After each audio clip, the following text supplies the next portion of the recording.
Hello. Hello. Good morning. We're still at the tail end of morning, and I'm behind my monitor. It's intentional. Got to get my protocol out of the way. Today, Saturday, July 18th, 2026, day 4,922 days in a row of daily art for me. I'm always going to celebrate that. I'm not bragging. I'm celebrating for myself because it's easy. I've done it. I'm not special. Anybody can do it. And today, we're going to finish this darn painting. No matter what, I'm finishing this painting today. No matter what. Well, hopefully no emergencies arise, because that would be a problem. David Yarham, welcome. Good evening from the UK. What time is it there, David? It is exactly 11:22 here. Probably, let me guess, it's probably 7:22 there? 8 hours? No, it's going to be more than 8 hours. Maybe 9:22. I don't know. Let me know. That'd be kind of cool. I like this time frame. Like people in America are at work. Well, it's Saturday, but you know, they're doing stuff. They're not watching stuff till the evening. So glad I caught you, David. Appreciate you showing up, being here with me while I ramble along and finish this painting and show you the back of my head. 6:22. Oh, not as much as I thought. That's not too bad. And thanks for calling me sir. I appreciate that. It reminded me of, you know, I was born and raised until 18 in Kentucky, and it was always, you know, the parents were always like, yes, ma'am, no, ma'am, yes, sir, no, sir. Whenever we get out in public, that was important then. And then I left for Chicago and lost all of that respect. But I appreciate it. Thank you so much. Okay. You know, here's what I'm probably going to do today. Well, now, yeah, here's the problem with this thing here, this camera that I'm pointing at. I'm going to poke it in the lens. Camera is, I mean, you're getting a pretty good quality 1080p recording at 30 frames a second, right? You're getting this here, and you're getting my palette, which I think some people are, you know, because I don't know, a lot of focus on color and color mixing and all that kind of stuff is really important for people to see how I'm doing things. But man, you're really missing out on like what I think is pretty good in a lot of these paintings because of the quality. I could turn this camera to 4K, but it overheats like all cameras do that are in 4K. If you ever want to buy a DSLR, unless you spend upwards of like $1,000+ now and try to record in 4K, that doesn't last. Like they put limitations all over cameras, and I did some research on that, and they have these things where they're building into cameras where, you know, you put coolers on the side of the camera and all this other stuff. It gets crazy. I mean, I enjoy playing with technology, but I just really wish I could give you like the awesomeness that is this. One day I'm gonna try streaming at 4K because I have the 4K plugin. Not sure if my internets could handle it. Like stream it, like it would record at 1080p, but stream at 4K, I'm not sure if it would bump up the quality. I know that if I bump up this camera to 4K and then I stream 1080p, that you do see some improvement in the quality because more pixels are there, and even though it's getting squished down to a smaller size, it's still better quality. But when I zoom in and show 4K, like you can really see what's happening with this painting, which is awesome. It's looking good at that level. But at this level, well, I guess it's one of those things. It's one of those things that I do like is when everybody buys one of my paintings, I usually get a response back, if they respond, that they actually got it in the mail. Some people don't respond. And they say, oh, it looks even better in person. And that makes me feel good. because I have done paintings that don't look as good in person. They look better in photos, and that doesn't feel good. That does not feel good. Okay, that's a nice gray. So what do I have left to do on this painting? What do I got left to do? I want to figure out this part of the feminine figure's head. Hi, Chris. Welcome. Thank you for showing up again. A regular. Awesome. Sony Alpha A7. You know, I'm all Canon, but because I was getting Canon before Sony came out with their amazing cameras, like, and really started shining in the whole video sphere. So I'm behind on that, and I can't afford to buy any other cameras because that's a Canon that I'm looking at. This is a Canon DSLR. I mean, this stuff's expensive. It's expensive. Bought it when I had a job and I wasn't a full-time artist. So bought it at a good time. But I'm trying to figure out this head here. It's so simple. If you look at the reference, and I can make it bigger real quick. If you look at the reference, you know, the head there of the feminine figure, it's just this triangle.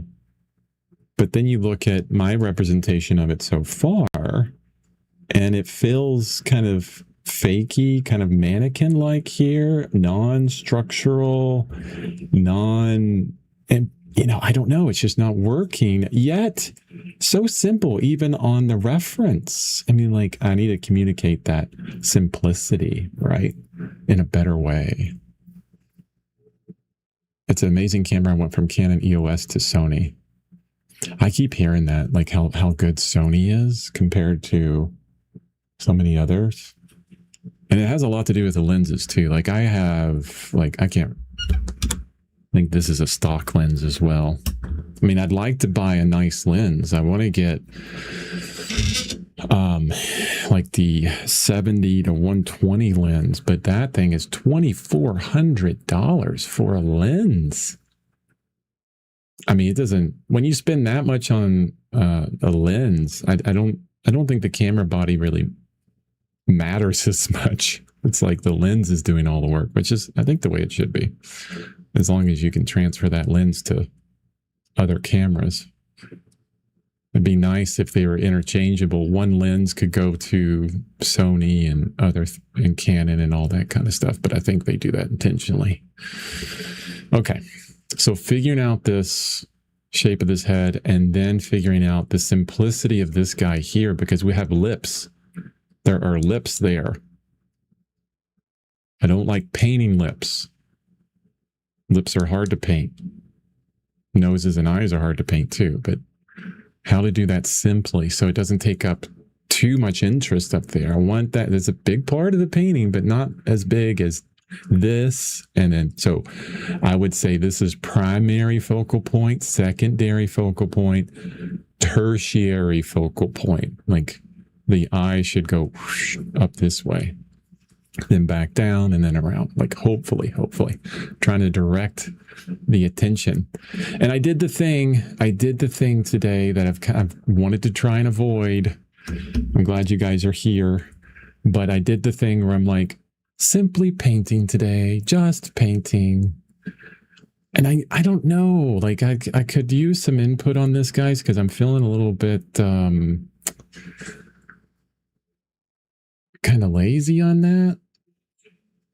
You know, like I usually want my streams and every video to do to have some value to them.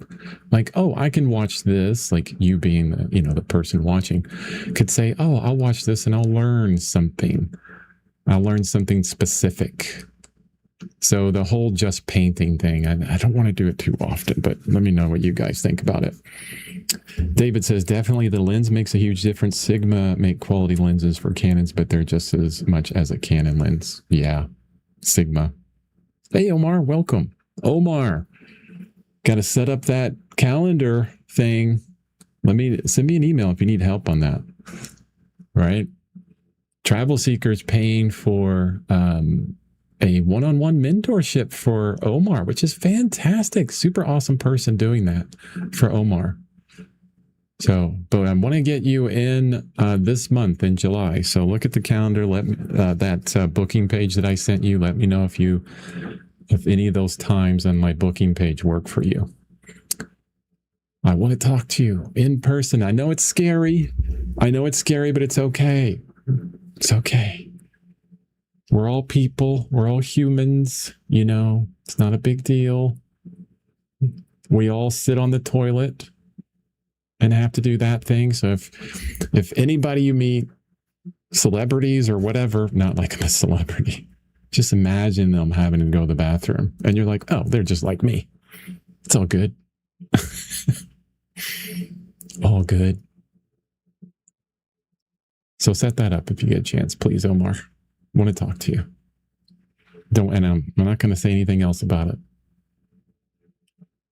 This guy, Chris, is pointing me out on a stream. Damn it. Sorry, Omar. I'm sorry. David says, I'll be honest. Portrait isn't my thing, really. I prefer landscape, Chris. Oh, man.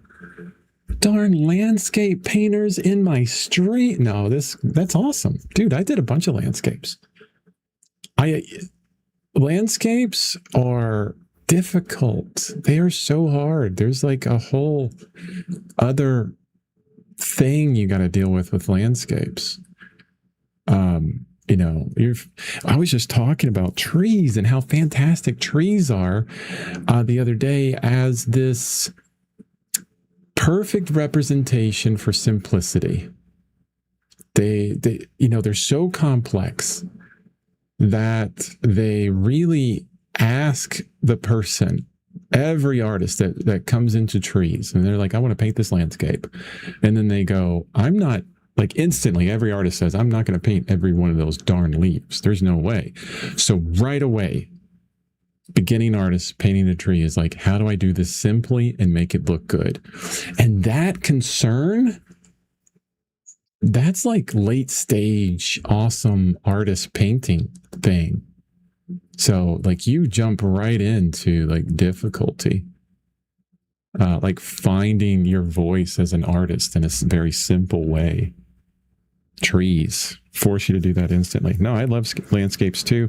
The reason why I don't do them is because, or continue to do them, I've done them for years, is because my interest wanes on it so quick. Just quickly, I kind of fall off on those landscapes. And then I go back to figure and I'm like, oh my gosh, I love it so much. So it's just based on interest, It is definitely not based on sales. I mean, for the most part, I would say it would be a little bit easier on me if I was a landscape artist or still life artist. A little bit easier because, you have more people that are willing to hang a landscape in their living room or whatever. So you have a bigger audience, but you also have a lot more people to compete against, the market. If we were to talk about sacrilege like that, the market is a bit inundated. So that's a little bit more difficult on that route. But yeah, don't apologize. We're all painters. You paint in oil, David? Let me know. That'd be kind of cool. We have a few very good UK streamers on YouTube, Chris, like your good self. Check out Michael James Smith. His landscape paintings are simply amazing. Michael James Smith. You tell me to check something out and I'm going to look at it. Michael James Smith.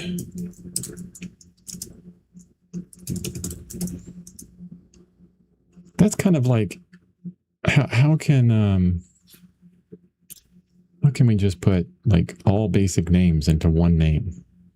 Michael James Smith. Very detailed, looks like. Realistic grass. I'm looking at this video. The dude. Here I was. I just said this. Oh gosh, I got to show you this guy. Let me show you my screen. So this is Michael James Smith. I'm sure he has a wonderful British accent. Look at a beautiful website too. Look how detailed this is. This is like hyper photorealism, this guy. And I just said, I was like, yeah, when people come into trees, they're like, I'm not going to paint every single leaf. And this guy's like, no, I'm going to paint every single little strand on this netting. Look at that small brush. He replaced, maybe he sells brushes because the brush says michaeljamessmith.com series 1-2. Oh, Michael James Smith. Yeah. Wow. Every beard hair, every little tiny change in skin. You know, you can't fault individuals for disability and their stick-to-itiveness for just going at it and saying, I want a tremendous amount of detail. This dude's got it. Even he has an app. Look at that. Pretty cool. I am totally selling stuff for Michael James Smith. So if you want to paint this way, if you want to paint super detailed like this guy tell you how. I wonder if that's oil at Official Painting School. Does it even say oil? Probably oil.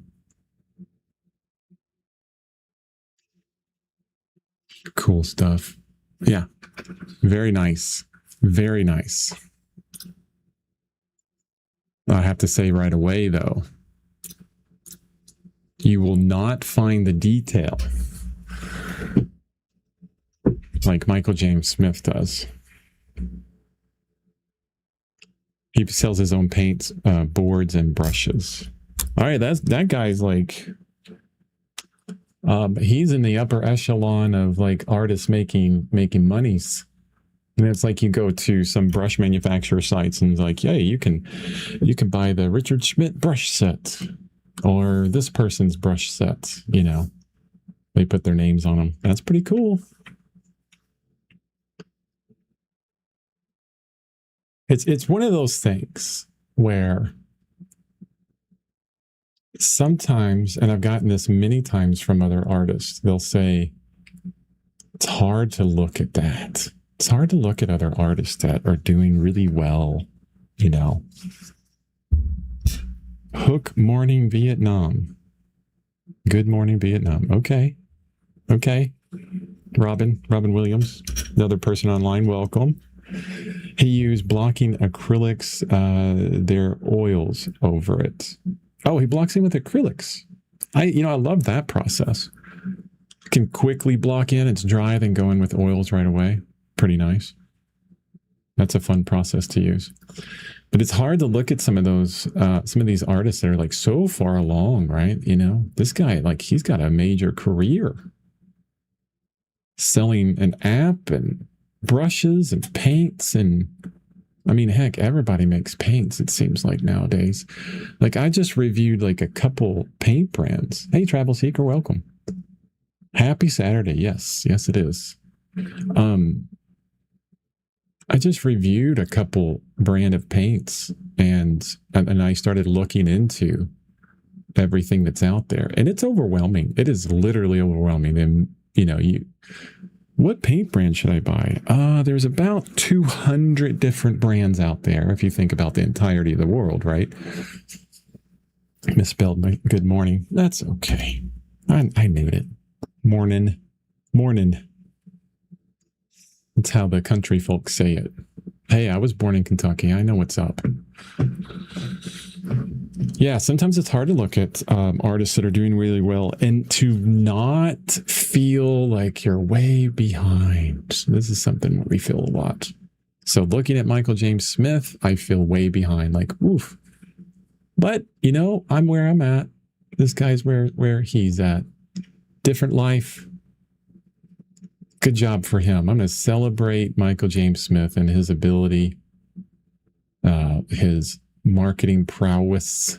Hopefully he's helping a lot of people express themselves in art. That would be great. Yeah, as long as he's doing that and not taking advantage of people, being a very nice steward, I guess, of his own thing, it's always good. You know, because we know this stuff now. We get marketed to like crazy. Like I love like and I was showing, I can't remember. Yeah, I was showing one of my mentees paintings that I was doing. Like if you go on my website, you look at my gallery, you go all the way back to like one of the first pages because I show everything. You can see all the warts and bumps and terrible paintings and things that ended up in the garbage. You'll see it all. Michael James Smith ain't going to show that. I tell you that. Messing with him, just messing. But back in the day, I used to paint very, very detailed, like super detailed. I'm having a lot of fun with simplification, with simplifying things. Like I'm trying more for like John Singer Sargent, Soroya, McPherson, I think is what his name is. If you want to go into landscape, you know, Clyde Aspaveg, beautiful landscape painter, painted very simply, all about paint first. That is fascinating to me. It's super fascinating. Like I tend to choose, and I figured this out a while ago. I'm choosing everything for my life. You know, I'm finding what I love, and it tends to go against the grain of normalcy of what people, you know, quote unquote want to buy. You know, the bigger things like super high detail, landscape, still life. You know, animal portraits, these kind of things. And here I am painting without a lot of detail and loving simplicity and going, no, I'm going to paint figures. And not only that, most of them are not going to have clothes on. And people are like, I'm not hanging that. Or portraits of people I love that are important to me. And yes, the majority of people are not going to hang this stuff. They're not going to like it. But I tell you what, you know, when I see artists like Nicholas Uribe, Senier, man, I could pull out probably 10, 15 different artists right away if I went to my my wall of inspiration that do similar things and are very successful. Very successful. Like we have this generalized idea of what is successful and what is not. And it's not always correct. There's people out there doing well with figures still. I mean, heck, look at, let me turn my inspiration back on. Here we go. Colleen Barry. I mean, I was just talking about Colleen Barry right there. Look at that. Gorgeous, simplistic, grays, right? And she's flexing, or they're flexing on their website. You go to their website, you see them like posing next to their paintings or getting a picture done next to their paintings with famous actors that just bought the painting. I'm like, okay, wow. Pretty cool. So there you go. It can happen. It can happen. Subject matter doesn't say exactly where your career is going to go. Love and passion, I think, is ultimately more important than everything. And, you know, I'm saying all this for my own benefit, really, because after looking at Michael James Smith, I wish I was further along. Please check out some of his vlogs. He's really good. I use his own oils, Michael Harding oils. Oh, yeah, Michael Harding. I'm going to tell you this, David, and you're not going to believe me. And you're going to be like, you're full of stuff. That's what you're going to say. So I did a review, okay, on Phoenix Artist Oils. These are made in China.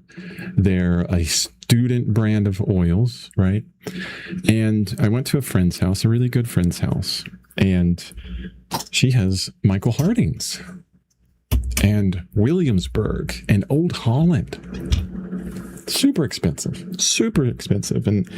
And so I had a burnt umber and Phoenix Artist Oils, and then I took some of the burnt umber from Michael Harding and a burnt umber from Gamblin. That's the only other burnt umber she had. did not like gambling at all, number one. It did not feel as good. But Michael Harding next to Phoenix Artist Oils and Winsor Newton Winton was super close. The feel of it was almost exactly the same. The intensity and saturation of color right out of the tube for that burnt umber, almost exactly the same. And the difference in price is like 1/3 of the price. Was the pigment load the same? Of course not. I mean, that's why it's cheaper. It has less pigment. But could you feel it in the paint? Oh, no. Nope. So if you want to save some money and, try, a little experiment and let me know what you think, go out and grab a very inexpensive tube of maybe Phoenix Artist Oils here in the UK. So Phoenix Artist Oils may not be available at Winsor Newton Winton. I swear by them. I think they're really good. I know a lot of other artists disagree, but put them up against Michael Harding and see what you think about it. And I bet you would say, okay, Michael Harding's better in these ways, definitely, because of course you spent that money on them. But is it that much better? I don't know. I'd love to hear your opinion on it. Another person online says, Chris, I have purchased some paintbrushes from Rosemary & Company. I just purchased some different ones from them yesterday. They feel like quality, but honestly, buying local brushes could work fine. Yeah, ever since this, I'm gonna kind of change my wording. I was about to say something maybe a little bit more inflammatory, but ever since the tariffs started up, the one thing that I've noticed that has, the pricing has changed tremendously has been brushes. So now you go on to Dick Blick or Amazon or wherever you're at, and you go to buy like Princeton brushes. Princeton has a huge line of brushes. They're a brush manufacturer, does a lot of brushes. And you could always count on Princeton to have like the least expensive brushes out there, all the way to more expensive brushes. And I relied on them to get like inexpensive brushes a lot, right? If I was at the art store. Well, it so happens the prices for Rosemary & Company, which is in the UK, which used to be the most expensive brushes, hasn't really changed in that time frame. But I went on and I'm like, you know what? Maybe I'll get some Princeton brushes off of Dick Blick and see. Dude, they're more expensive than Rosemary & Company. Rosemary & Company has been known for making like the best brushes, and they were always expensive. But now the cheaper brands in America are just as expensive as the best brands in the UK. So I just bought some Rosemary & Company brushes. I don't think those tariffs are doing what people think they're supposed to do. But I don't know anything about the economy. I just know that the best brushes haven't gone up in prices. So yeah, you could probably buy local brushes, but compare those prices, and I think you'll be a little bit shocked at how local inexpensive brushes can be pretty expensive. Of course, you can go on Amazon and find all kinds of cheap brushes, because I found these Nick Pro brushes. Let me get a bigger one so you can see it. And they're not too bad. You can get them on Amazon. NIC Pro. They're okay. I need to actually kind of wash that one out. It's getting a little bit of gummy, and it's been a month since I've used it, I'm sure. But Rosemary & Company brushes, super nice, very high quality brush.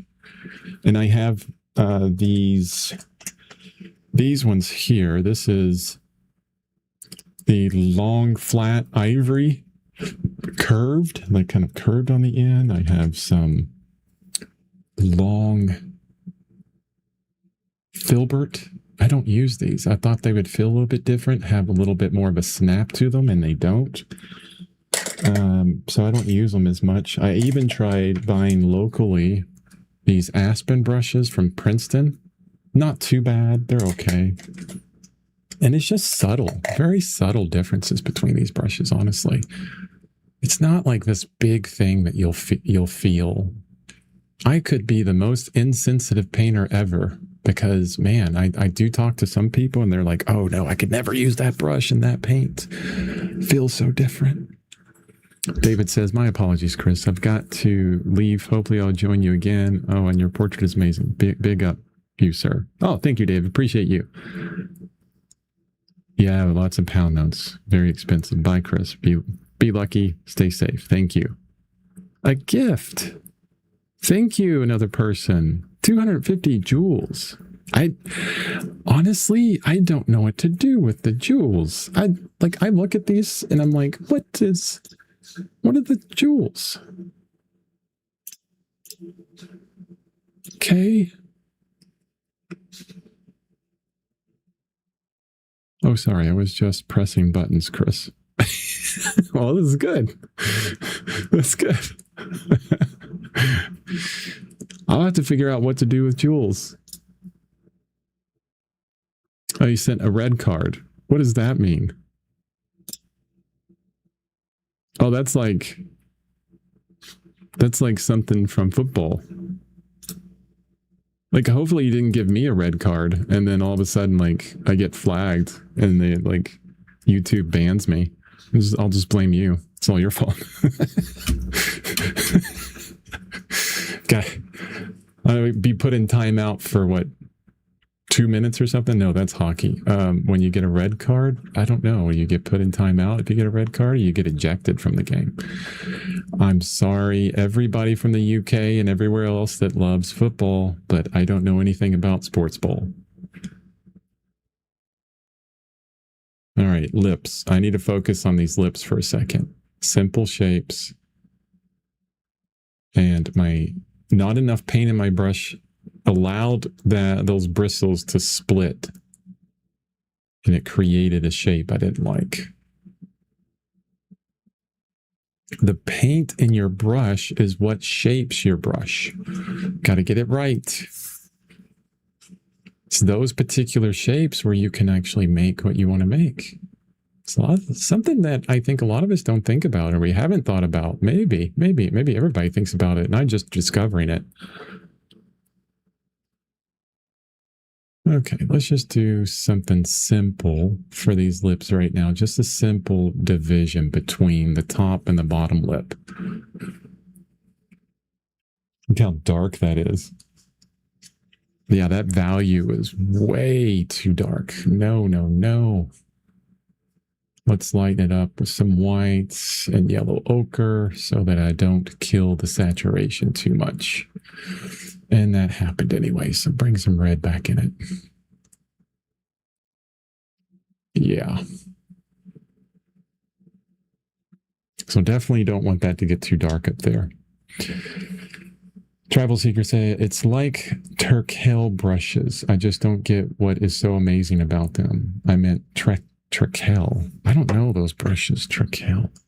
Sounds kind of familiar. Is that the same company that makes panels?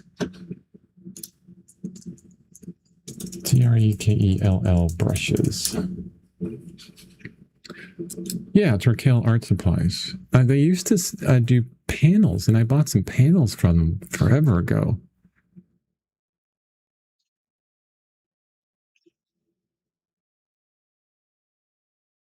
You know, yeah, wow, they have a lot of brushes. I mean, guys, we could, I'll show the website. I'll show you what I'm looking at. So Turkel brushes. And you scroll down, you're like, oh, okay, there's some brushes. And you're like, wait, there's 34 pages? 34 pages. So let's just, oil, 539. I like synthetic brushes. Come on, synthetic. Come on, synthetic. No? Okay, how about short handle? Oh, I probably have to turn off my ad blockers. Yeah, then it'll work. See, when you're a web developer, you know what's killing things. Short handles. So how many do I have left? 250. Oh, it goes into individual brushes. So they have sets and things like that. Okay. Oil synthetic. But I don't really care if it's oil, acrylic, or watercolor, or gouache. I'll pick any brush as long as it feels right. Huh.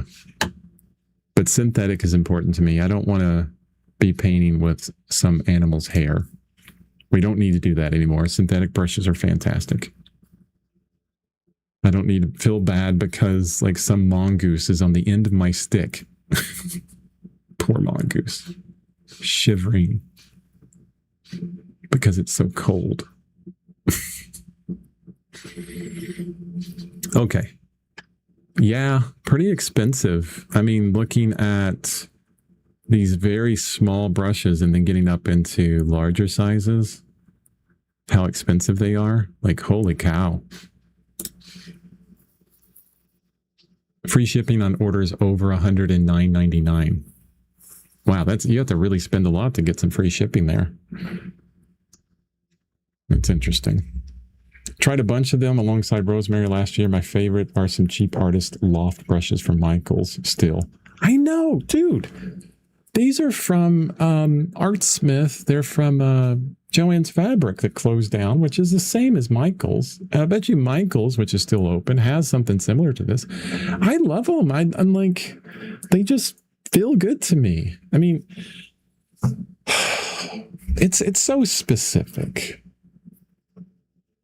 Where was I ever a web developer? Yeah, that's what I did in my job before the beginning of the year. I quit. Welcome, Miyamoto Musashi. Fantastic name. Oh, I always hear these like amazingly exotic names from other countries, and they just gorgeous. I want to say it over and over again. And then we got Chris. So boring. So boring. Yeah, I did web development for about 15 years while I was being an artist. They moved me up into management at one point, and then I got it. I became less and less and less happy. And then until one day, after saving up enough money and really going over and over and over with it with my wife, we decided, yep, it's time for you to try full-time artist thing. And I'm one of those people that shares everything, very transparent. I'm not making hardly any money.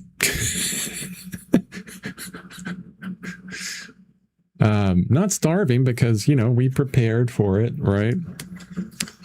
And I'm working, trying to, get my footing onto things. That's much better. I like that tone a lot better, that value a lot better. It's not as dark. It's not like at the very top. It's a little sharp still on that line. I'm going to lighten it up even more. This high contrast up here. I don't know if you guys see it. Can you tell? Like how high contrast that is and compare it with the rest of the painting. It's like this sharp line that's attracting too much attention. When my eye kind of gets close to this area, it's like, boom, look at those lips. So no. I need to soften it out. I need to bring the value down. Soften and value. Let's put in a bit of a fade for the top of the lips. Yeah, my main thing that I do, and I tell people this all the time and they never listen, and it's okay because it's very different than what we hear all the time, is find your enjoyment first. Have fun first. Oh my God, he's talking about fun. No, you can't have fun and make money at the same time. Yeah, find that fun first. Wow, that's a lot of F's. It's kind of funny. Find the fun first, and then everything falls into place after that. There you go. That's my business strategy. So, no wonder you're not making any money, Chris. Got to go for the hard sale. Yeah, I'm all about, enjoyment. And if I love it, I'm going to do it really well. Yeah, that's how I feel about things. Mia says, hey, I'm a developer too. Just recently took up this hobby. Fantastic. Web development? Let's see. I'll read the rest of your comments. Travel Seeker says, growing up in Mexico in the 90s, someone named Christopher would automatically become the coolest kid in school. Ooh. That's awesome. I know I was told once, and I'm not sure how true this is, but like my Spanish name would be Cristobal. So not sure if, and I didn't know why that was. It was like, no, just call me Christopher. What the heck? Do you have any tips for mixing paints? When I tried to mix my colors, they always come out very chunky and clump up together. Whoa. That's interesting. You're in oil, right, Mia? And I'm about to throw this brush away. It has, the water has separated it so much from when I was using water mixable oils that it's dyed. And I can't get a sharp edge on it. Actually, it's fine without the sharp edge, but it's definitely not going to work for what I'm trying to do.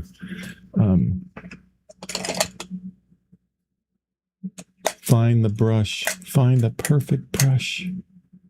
Here we go. This will work.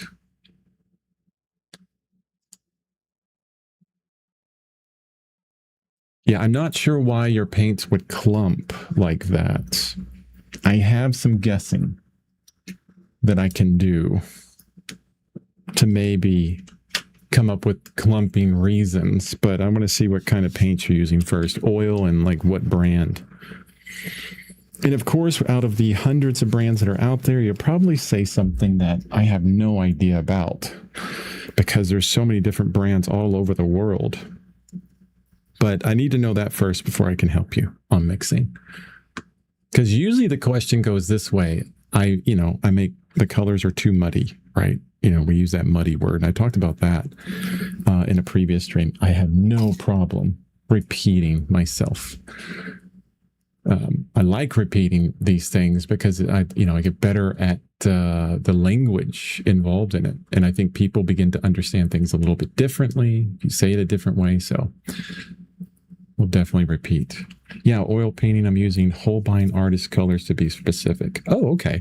Oh, that makes sense. I mean, your name sounds Japanese, if I'm right. That could be so wrong, and I apologize.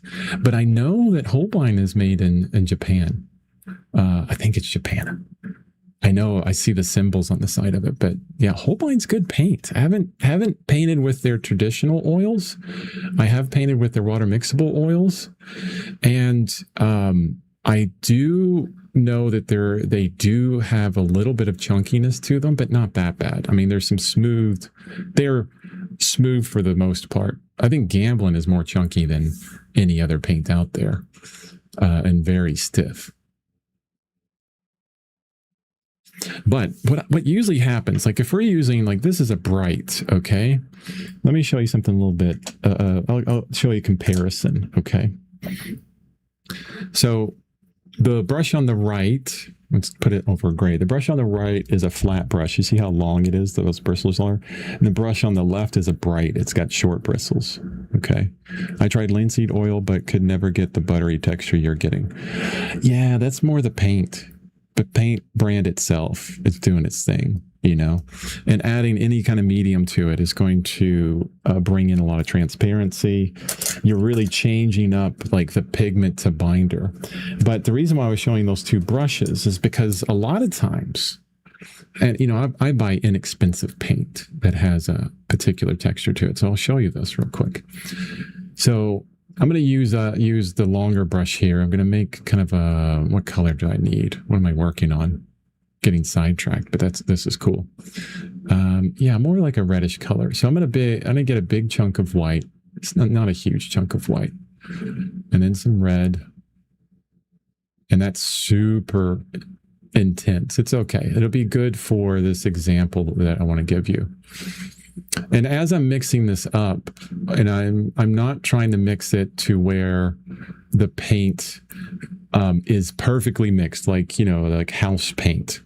Leave some kind of variation within that. It always seems to make it a little bit more interesting. And you can see how it's on the very tip of that brush. Okay, everything's on the tip of the brush. Now, a lot of times, we're a bit heavy-handed. I'm going to scrape this out back on to my palette. And especially with brights, you'll see this a lot because it's so much shorter and they're a bit stiffer. We'll get into mixing and we'll be a bit more heavy-handed with the mixture. Let me get more paint because this brush really just soaked in it, all of it. And I'm being heavy-handed with this mixing. Okay, really mixing it up. And you can kind of tell on this that it's getting closer to the metal part of that brush. Okay. And the reason why is because we're pressing so hard that we're pushing all of that paint into the bristles of the brush. Okay. And it's like filling like F-I-L-L, filling the inside of that brush and those bristles with a bunch of paint. And it's not on the tip. And then if we go to paint with that, like we just use the tip of our brush and it's like, it feels dry. It's like, oh, where's all that paint at? But if we press down harder, now we get a lot more paint coming out because it's in the center of the brush. The other way of doing that, especially with these longer hair bristle brushes, keep it all on the end and we get the same thing, just on the end, pretty much. Okay. That's what I was thinking about. That's where my brain went when you said everything's coming up pretty chunky, because that happens to me a lot. Like everything kind of gets piled to the bottom of that brush. We're using a ton of paint. We're pressing a bit too hard and it's coming in chunky. But what you just said sounds like it's the paint is just coming out chunky itself. I wish I should have kept some of those Gamblin paints. I gave them away. But I've talked about this before. It's all about how paints feel for the most part. This is how we decide what materials we like, because we get a certain feeling of those paints. And it takes three things. It's always three things. It's the paint, it's your surface you're painting on, and the brush itself that changes that feeling. And a lot of times we'll try and change to a different paint and we hate the way it feels. And that's because we forget about that connection between the brush and the surface and the paint all in one. Like all of those change to help us feel the paint a little bit differently. That buttery kind of word that we use in a lot of circles, which I agree. I love the buttery feel. The Phoenix Artist Oils, I was just telling David when he came in, these are super buttery. They're as buttery and feel exactly like Michael Harding, which is really expensive. And these are made in China. I reviewed these. They're really good. Inexpensive student grade paints. If you're first starting out, or if you're not, like I'm painting with them, I think they're fantastic. Just really good paints. My suggestion, Mia, try some different paint brands. And, from my experience, which is limited, right? Because there's hundreds of paint brands out there.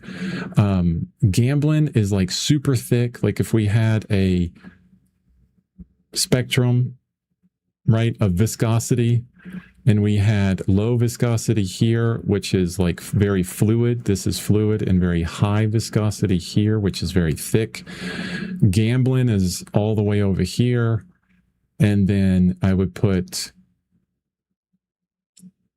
M. Graham all the way over here because it's very fluid. And then Winsor & Newton's like right in the center. It's kind of like takes on a bit of both. Gamblin thick, and Winsor & Newton is right here. Phoenix Artist Oils is right here. And this is Winsor & Newton Winton plus their artist oils. And Michael Harding is right here too, like right in that center, that kind of buttery feel that we all love.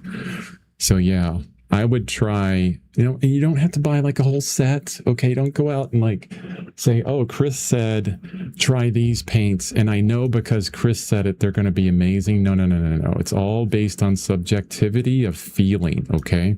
That's the art thing. That's what we have to deal with. We get this top lip simply done as well as I can while I'm trying to talk to you about paint. So I paint right out of the tube. I don't use any mediums. And I find the paint that I enjoy right out of the tube because they all have different viscosities. And I like that buttery medium feel with Winsor Newton, with Michael Harding, with Phoenix Artist Oils. It's all about the same. The Holbein, like I said, the only experience I have with them is with their water mixable oils, and specifically, I think it was only 2 or 3 colors that I was using, and they weren't that chunky. They were nice. They were a little bit readily available with impasto than Phoenix Artist Oils, which was nice, but didn't feel chunky like in that way. So Traveler Seeker says, Stand Oil is great for adjusting paint's consistency and avoiding it becoming super runny. Yeah, Stand Oil is like really thick. It's like, gets very close to, we always compare this with food, don't we? Honey. It's a little bit more lower viscosity than honey. Moves around a little bit more than honey. Slow down drying too, which is helpful if you often leave some in your palette. I love opacity so much. And that's something, this is, again, preference. I love opacity in my paint. So whenever we add any medium, we're going to adjust that opacity. There are some like impasto mediums you can buy, which is really interesting.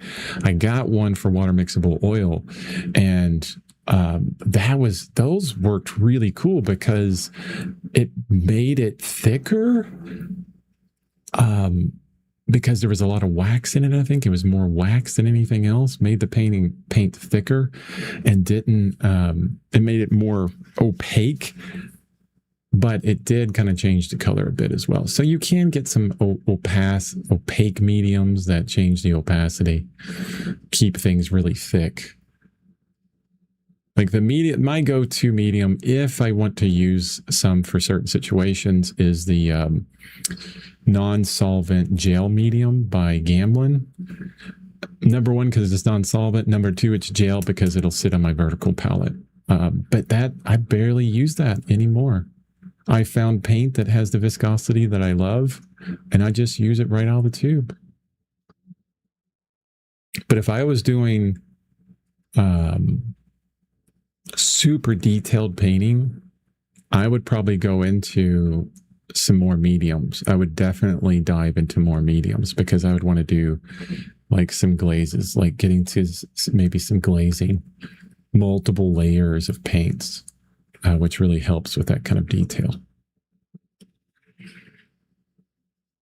You're right, Mia says, might be the paint. I have a tube of Michael Harding Vermilion and it doesn't clump. How do you suggest I deal with the Holbein tubes I already have?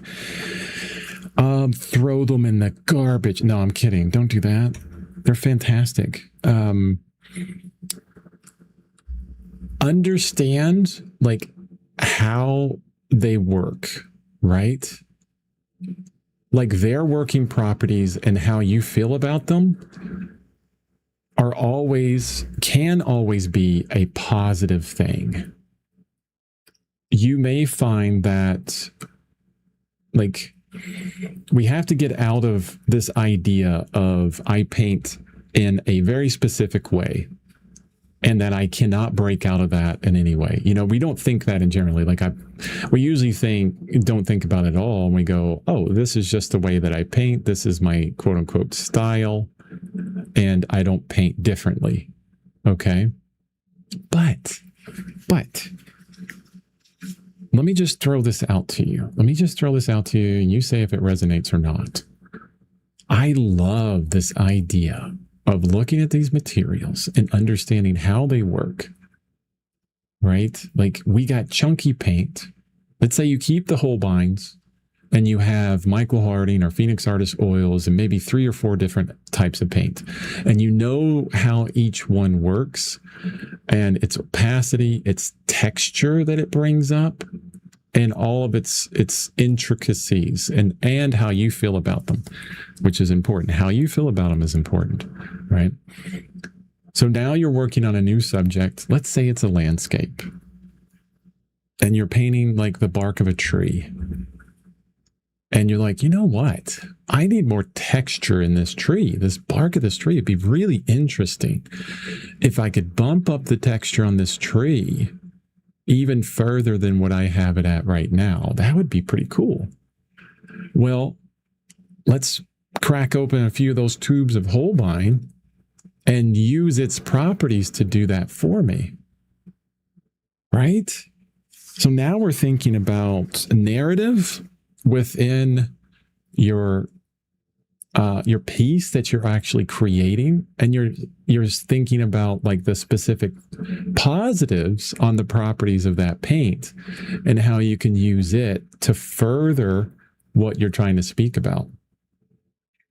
Everything that you find negative about every material that you use, like this paint dries too quick. This paint is clumpy. This paint is super thick. And there is a scenario out there where that paint is perfect for it. Okay? Just you haven't found that scenario yet. Think about it. You can see how that, working with the material and how it functions can move us into this idea of thinking more about expressing ourselves in different ways, using that material to express in different ways, right? That's what's really cool about it.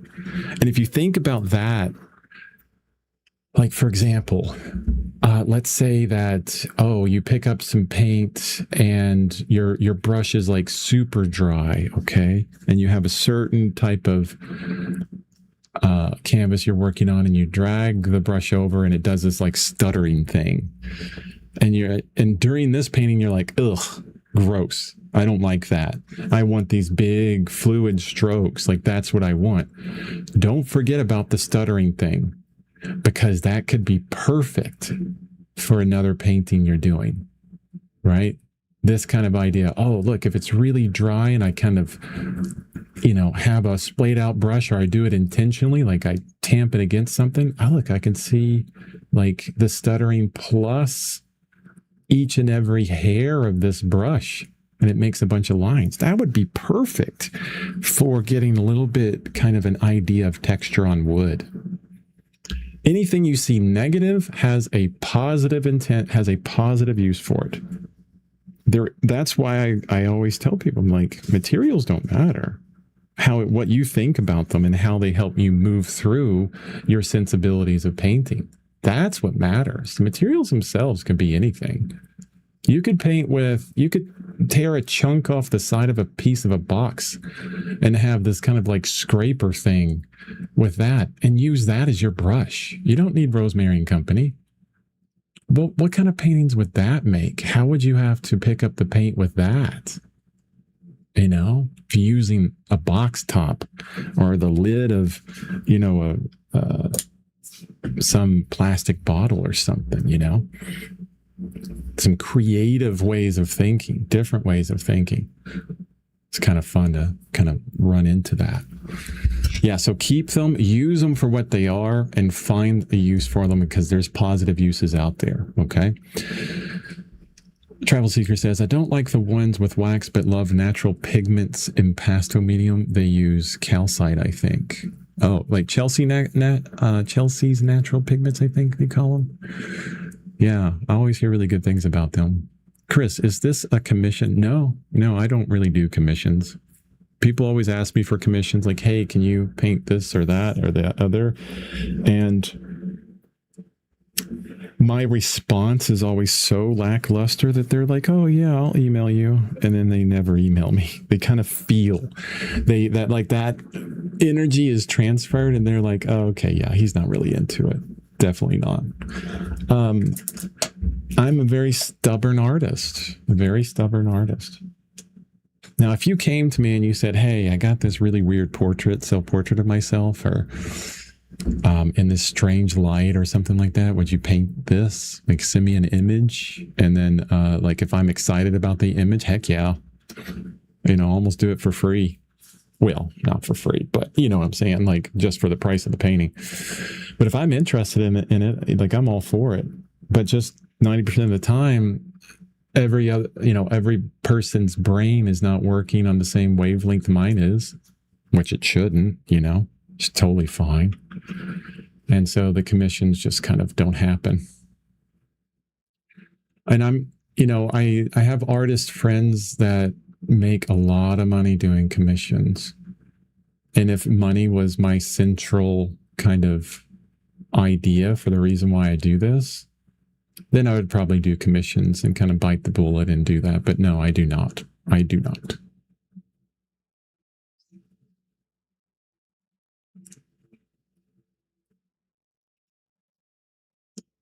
Stubborn.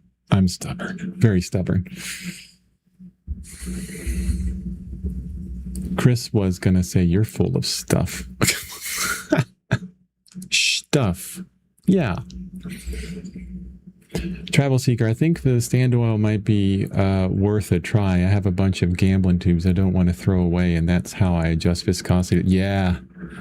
Dude, that's, all the paintings I did back in the day, like, because I was just exclusively gambling user, I didn't really realize it, like why I was using the stand or the, oh my gosh, brain fart just died. My brain is dead. Ugh. The non-solvent medium by gambling. And then later on, I realized, you buy like, oh, let me try Winsor & Newton. Let me try Rembrandt. Let me try Williamsburg. Let me try M. Graham. And you go, holy crap, this paint feels like it already has medium in it. This is the consistency that I was trying to get with gambling every single time. And like, why would I even do that? It's an extra piece of process that I would have to jump into before I could even start painting. But if I love the consistency of this paint, I just put it out on the palette and then mix it and put it on my painting. Like I can get to painting in a lot faster. So that was the transition for me. And so gambling, I had 100 tubes of paint that I just gave away to a friend of mine, a fellow artist here. And I'm happy that they use it. I mean, they use mediums and things like that. But I think there's this, and I did it myself, like, oh, if you're going to go to oil paint, every teacher teaches this too. If you're going to go to oil paint, well, here's my list of mediums that you need as well, and all of the mixtures. And then all of a sudden, your studio turns into this like apothecary. You got bottles of stuff everywhere, and you're doing like these mixtures, and you feel like a scientist, and you're like, oh, I'm painting this kind of thing, so now I need this kind of mixture. And the complexity of everything goes through the roof. And then, as soon as I removed complexity, my painting process got a lot easier. And one of the things I removed was mediums. Why? Why do you need a medium? To change the viscosity of change the feel of your paint. Well, if you bought paint that had the feeling you like right at the beginning, why do we need mediums? Well, if you want to do grisaille, definitely need, or grisaille and then like a bunch of glazing, you need medium for that. You definitely want to, figure out the perfect medium for that. So you add in some complexity. Definitely. So there are good reasons for mediums, but just to kind of come into painting in general with this idea that oil painting has to come along with medium. No, it doesn't. It really doesn't. And also, here's another thing to think about, guys. When you're thinking about mediums and all these additives with your oil paints, there's that fat over lean rule, okay, where it's all about the flexibility of your paint layers, and make sure that your first layers dry before your last layers, or you'll get cracking.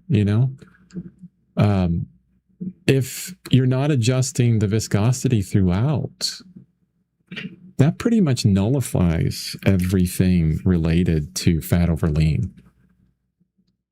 Because if all of your paint has the same fatness or leanness to it, there's really no need to even think about fat overlaying. Dun, dun, dun. Right. Yeah, Stand Oil for gambling. Phoenix Artist Oils are okay. Yeah, they're great. I would suggest with everyone, if you want to try a set of paints, just get the black and the white. Get a titanium white, get an ivory black, or any black that you like to use. Maybe even a Payne's gray, something like that. But I like ivory black and titanium white, and you can make anything on the earth with black and white, and you're testing out how that paint feels. And they're getting the titanium the best possible because that is like the most used paint out of everything, okay? Don't go out and buy like a whole set of 12 and spend, $100 on this brand new paint that you've never used before because you could hate it. Here, I would suggest, like, if you want to try out a new brand of paint, to feel its viscosity, see what it feels like, just get a tube of titanium white and a tube of ivory black. That way you can make anything. That's how you start out. Then let's say you love it. You're like, oh, this is great. This is fantastic. This is exactly what I want. And I want to continue on with it. Then add on 2 more colors. Get a Cad Red or a Cad Red alternative, something without cadmium in it, right? And a yellow ochre. And then you have a Zorn palette. And we saw what Zorn can paint with those 4 colors. Almost everything. So with the 4, I said cadmium red alternative because any of the CADs will be very expensive. But you can go into any paint brand, get those 4 colors, and then be able to paint almost anything beautifully. Well, figurative and stuff like that. Like if you go out and try to paint a landscape with ivory black as your blue, you're going to be painting a lot of grays, which could be beautiful as well. Oof. Okay, we're looking pretty good on this. Looking pretty good. Let me go through some of these comments. Sorry, I'm a bit of a medium enthusiast. I know there's some enthusiasm that I see a lot of people get into that. It's, they love the apothecary thing, like the science of it. Like, oh, this will change it in this way. This will change it in that way. There's some good things about it. So no need to apologize.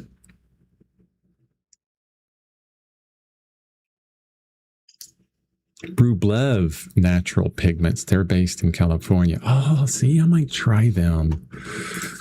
I hear good things about them, and they do a lot of things with like environmental, I think. Because I've been looking to like add like an additional paint brand to get more experience on different paint brands. And if we follow what I was just saying, try black and try white, you'll use them like with the other paint. And if you love them, then buy like yellow ochre and cadmium red alternative.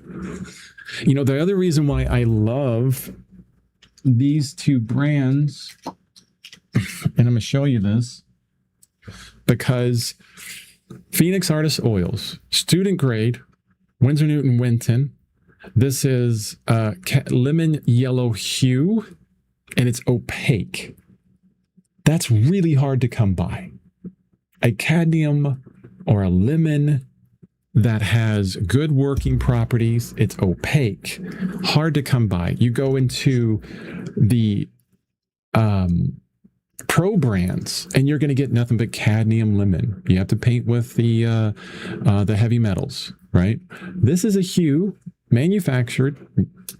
Same thing with Winton. Cadmium red hue. It's not actual cadmium, but it's opaque. If you go to and look at all kinds of paint charts and you're trying to find alternatives to heavy metals, they'll be semi-transparent or transparent. And I'm like, no, I want opaque red and yellows. Those are very important. And these 2 student brands are the only place I can get those. I haven't tried every single brand, by the way. Mia says, that's actually quite helpful, but I'll probably try other brands too. Yeah, I'll try the Stand Oil if I can find it here. Yeah. This is the curse and the wonderful thing of oil painting is you will collect a lot of supplies. I still have a huge box of supplies over there, and I've given away tons and tons and tons of supplies over the years. And it's all about, we're finding what feels good for us. We're finding what we enjoy. Okay. We're finding those things, and you have to go through these materials, and manufacturers depend upon that. They don't prey upon it, but they know we as artists are trying stuff all the time. And we're going to collect materials. So don't feel bad about collecting materials. See them for their specifics that each one has, and know that there's a particular painting that they would work perfect for as well. It's almost 4 a.m. here. Oh, you are in China or Japan, probably, like way on the other side. Happy painting, Chris. Looking forward to your next stream. Thank you so much. Wish we could catch you a little bit in a better time, but yeah, that's the way time works. Sorry, Chris, you're going to have to sit in the bench. Oh, sorry. Got the red card for a couple minutes. Got to stop painting. I might be done with this painting. I have to look at it for a bit while I'm talking to you. Digitally, because I love looking at things digitally and getting like away from it. I want to fix that little piece, and I might soften. I think I'm going to soften here. It's too sharp. Keep it sharp up here, but soften down there. Those two things are next. I don't like using solvents though, and very early on got rid of them. Mostly use a variety of oils and chalk, calcite sometimes. Good. I'm glad you don't use solvents. I get this question all the time. How do you clean your paints? The same way that you would wash your hair or wash the dishes. You know, you got a pan full of olive oil.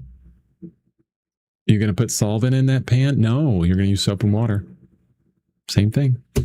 And today, you know, now I don't even clean my paint, my brushes. Don't even clean them. I put them in my safflower oil, get all the paint out of them, and just set them down in the bucket, my bucket over here for a while. What happens to them? Here's what I'm figuring out, guys. Like, it's been months since I used this brush. See how it's kind of staying in that shape? Like if I bend it over, it'll stay here. Yeah, it's getting a little gummy, where that safflower oil is starting to kind of dry in it. Okay, so that's telling me, and this has been a month or two I've used this brush, hasn't dried out. I could take it in there and wash it in soap and water. It'll be just as like new. It's the water that really kills these brushes, honestly. I could probably put this back in my safflower oil and it would soften it up just as well. But just soap and water, no solvents. You don't need it. $200 in this economy? No way. Yeah, crazy. Their paints are lovely, 0 additives and perfect pigment volume concentration right out of the tube. How expensive are natural pigments? Let's see. Paints. Oil paints. I'm going to show my screen as I'm going through this. And you know what I'm going to look for right away? Blue, green, yellow. This is great. Very different way of showing them. That's interesting. I'm going to go right to the reds.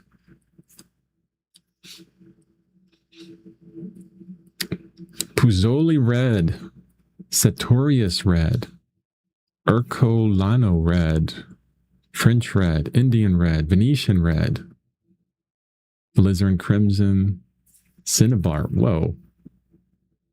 Cinnabar is deadly. Cinnabar is not good. I think I'm right on that. Yeah, be careful with cinnabar. I could be wrong on that one though. Brown mummy. Okay, what are these made out of? This is a Mars red. Here's a cadmium red light. Okay, so we have the cadmium red medium, cadmium red. Okay. What's the alternatives that are close to that? The Venetian red would be, looks like it might be closer to cadmium, you know, right on the outside of the Munsell color wheel. No, that is nowhere near a cad red. That looks more like a sienna. Transparent deep red. Do they have just a color chart somewhere? I just want to see the chart all in one. I'm sure I can find it.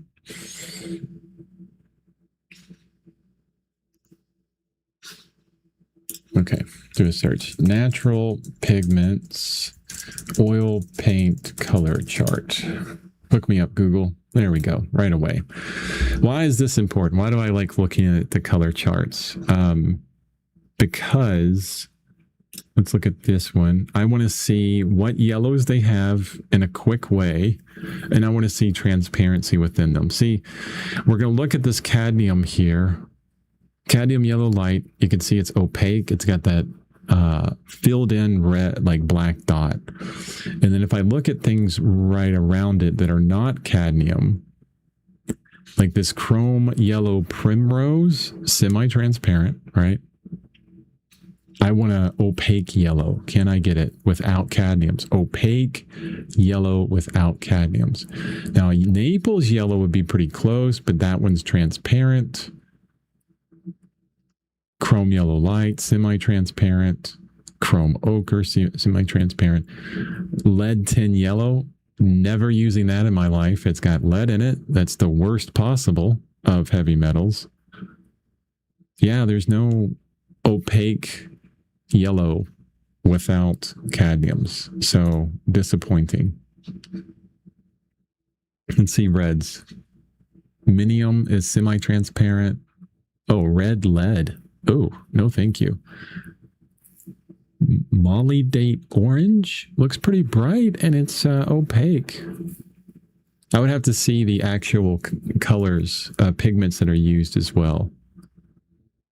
Because I don't know if you guys know, like, if you look at the back of tubes, all oil tubes, all paint tubes, really, you're going to see like, oh man, I wish I could. You're going to see like PY73, PW6, you know, these kind of things. Like this is Phoenix Artist Oils. You got PY73 and PW6. I think PW6 is titanium white. And then because pigment white 6, PW6, and then PY73, pigment yellow 73, whatever that is, right? That will tell you exactly what they're made out of, and you can kind of see a little bit more into this idea of paints. And I've talked about this website before. Let me find it before I show my screen again. Where is it?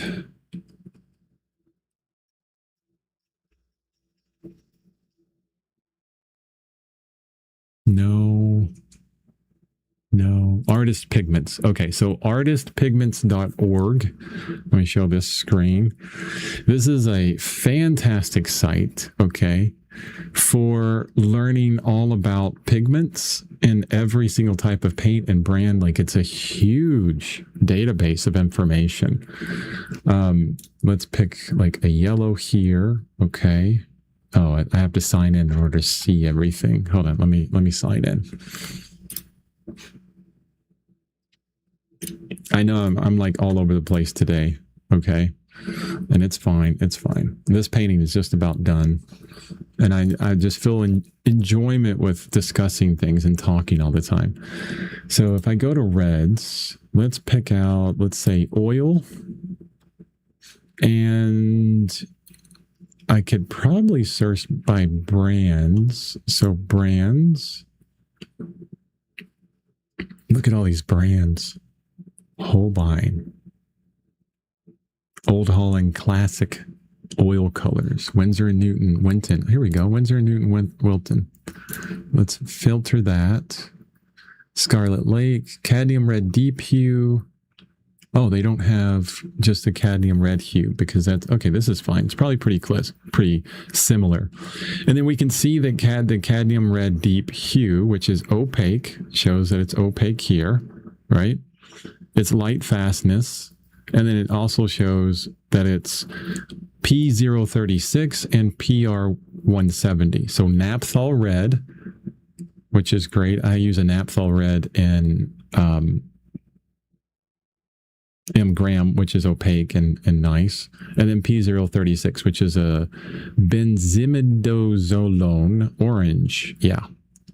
Benzimidazolone orange. Wow, that's a cool name. Isn't that crazy?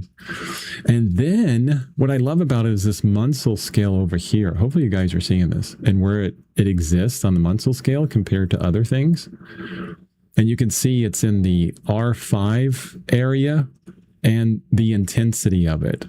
Because if it's on the far outside of this ring on the Munsell scale, that's the intensity of it. So I bet you if I pick Old Holland and their reds, they're going to have some that are further out.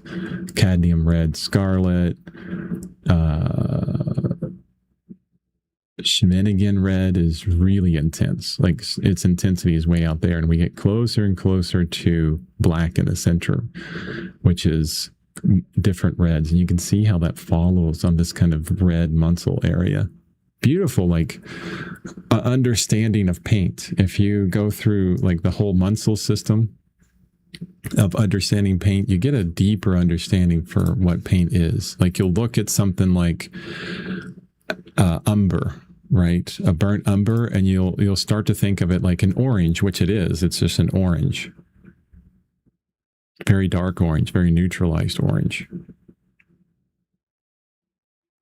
Oh, Chris asked, what are you using as a palette? Okay, I'll get back to you. Safflower oil is the best. Yeah, I love safflower oil for cleaning my brushes. Take some adjusting, buying from them. LOL. I believe some of their names are from where they source minerals. Oh, that's cool. No, I like the different names. That's kind of cool. I stay away from lead and CADs too. So from Rubev, I mostly get their earth tones. They have some beautiful earth tones. I know Michael Harding has some beautiful earth tones as well, which is fantastic. But I mean, like most of the time I'm like, can I mix those? You know, can I simplify and mix those? Chris asks, what are you using as a palette? Do you mean colors or like the glass? I'll talk about both. Thank you. I got more to talk about. Yay.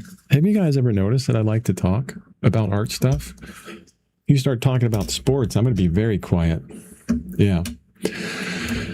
So my normal palette, my base palette, I'm going to scrape some of these colors off because I'm really not going to be using them anymore for a while. And this one's pretty much dry anyways. I didn't touch it. Oh, I just wasted a bunch of paint. My normal palette is just this. Zorn. And the three colors that I pulled off, which is a very bright yellow, like a lemon yellow, the alizarin crimson, and ultramarine blue, I had those on as extras to get some of these crazy oranges that I want. But titanium white, yellow ochre, cadmium red hue from Winsor Newton Winton because it's opaque, and then ivory black. It's the Zorn palette. And then I add when I need it. If I'm doing a landscape and I want those super bright greens and super bright blue sky, I'll jump into I'll add in some ultramarine blue and that lemon yellow, and I'll be able to get everything I want with that. Just really kind of enjoying the simplicity of it and learning it as much as I can. I'll probably be working with this palette for years and years and years before I commit to something more complex, honestly. And as far as what I'm using as a palette, it's just glass. It is not, I didn't buy like a glass palette from an art store because they're usually really expensive from art stores. What I did was I just got a piece of glass, non-safety glass, what do you call it? Shatter-resistant glass, or it's just really basic, cheap glass, 8x12 sheet of glass. And then I put a gray piece of paper behind it and then taped around it because it will cut you. It will cut you.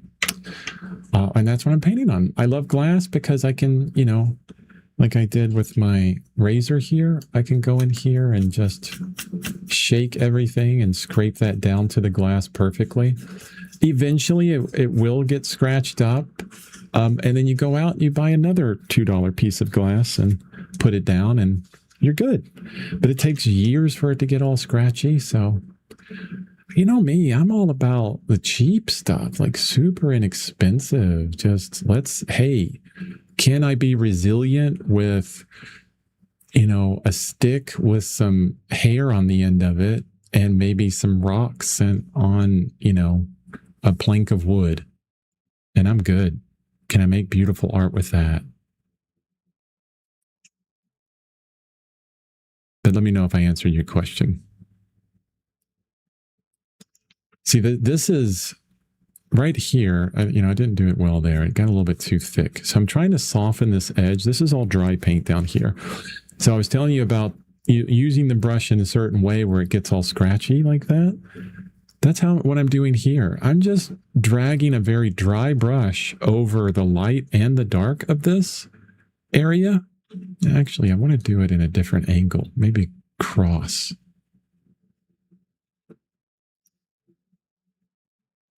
And that texture from that brush is going to soften all that out.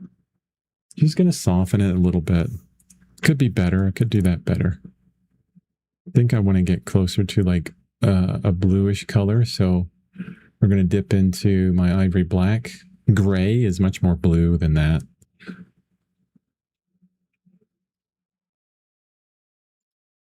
Yeah, and I try to always do things as simply as I can. Just there's something about like a single brush stroke that says enough rather than a brush stroke that is kind of overworked. Like you're sitting there and you're going, you know, you're really blending. It feels like you're painting, or like the figure turns a bit into a mannequin.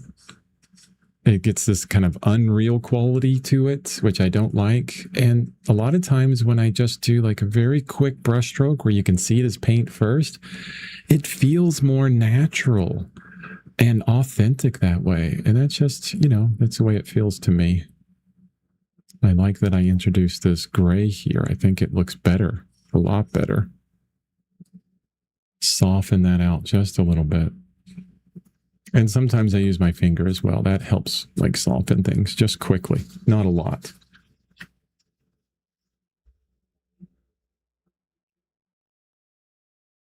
Yeah, now I want to soften this edge a little bit on this top.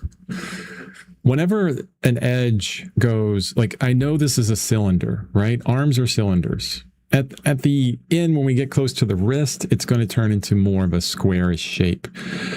But when you're in the forearm, all the way up the arm, your whole, our whole chest and everything is a cylinder. Our abdomen is a cylinder. Our hands, our legs are cylinders. It's like, you know, we're just painting cylinders. We're painting tubes. That's all we're doing. You know, that's all the body is, a bunch of tubes. And eventually those tubes wear out, right? Thank you, Alan Watts. Appreciate that. My brain. Right. But why was I talking about tubes? Well, if we painted, and you can kind of see it here, it works here because it's super bright light. It's like a sharp contrast between super bright and the background. So it's okay. We can feel the change simply in that curve of the tube here on this arm.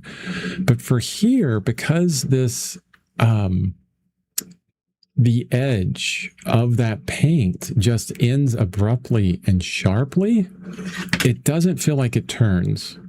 And the interesting thing about painting cylinders, you know, in the human body is right on the edge is where it turns the fastest. And I'll see if I can describe that. It's kind of like with ellipses. If you're ever painting like a glass, like the top of a coffee cup or a glass or something, there's an ellipse there. And, you know, you follow along the edge of this ellipse and it's going gradual. And then right at the end, it's like swoops really quickly. You get that really quick whew, right across. The same is true for cylinders when you're talking about like shadow shapes and things. And like if this is a cylinder, like here's the end of it and here's the other end and there's our lips, right? We know this, Chris. And then if we have one side of it is in light and I'm going across the form to describe the shape a bit more, like we have the light here. And then we have a shadow shape like where that ends, it's going to be gradual here, gradual, and then all of a sudden it's going to like cut over really quick. Like right at the end, we're still creating that ellipse along the form of the cylinder, but the change in direction is really sharp right at the end there. The value change goes slow, quick right at the end there. And if just that little bit of softness there at that edge is going to turn that cylinder. It's going to turn it a lot faster. Ooh, I think I heard thunder outside. That's awesome. We need rain. I know we were talking about fires the other day everywhere. Please let it rain. Rain. No flooding, just enough rain to cool everything off. Yeah, and I softened that out a bit more to really turn that. Because it was sharp as well, you know, we get those sharp edges. That's going to attract a lot of attention. This is fine here. This sharp edge, all these sharp edges, these kind of weirdnesses in color, that super sharp looking knife. Attention. As I think about that, I'm like, I could probably really soften up a lot more of this. That head that I just did, you know, it's dark, that value. Ooh. Okay. Thinking about it now. See, I wasn't thinking about it before. Guys, we have to always be on top of what we're doing. What are you doing and why are you doing it? A lot of times it's like, oh, no, we're just copying from this photo. And if I'm looking at this photo, I'm looking at this guy's beard here. Yeah, it's the darkest thing in the whole darn picture, except for darkness on that knife and then right under this armpit, and then maybe the other figure's hair, and there's some occlusion shadows down here with the arm that's a bit dark. Right, we have some other darker areas, but we're artists. We're telling a story. We're being narrative. We're saying, this is where I want you to look. This is where I don't want you to look. This is how we depart away from that photo. And David, the guy that was here before, and we were looking at, okay, we're looking at Michael James Smith, and I'm gonna have hopefully a very cogent argument about Michael James Smith. Is he an amazing artist? Yes, without the shadow of a doubt, he's amazing. Gorgeous paintings, absolutely fantastic. But what he's not doing here, that I don't see in evidence, maybe he is. I would love to have a conversation with him, but he's above my pay grade, right? I would love to have a conversation with him because he's probably would educate me on how he's making adjustments from the photo he's working from. And you know he's working from photos. This guy is not painting from life. You don't do something this detailed from life. Well, you can, but he's going to be out there like days in a row, I bet. I could be totally wrong on this. But is Michael James Smith creating a narrative here? No, I don't think so.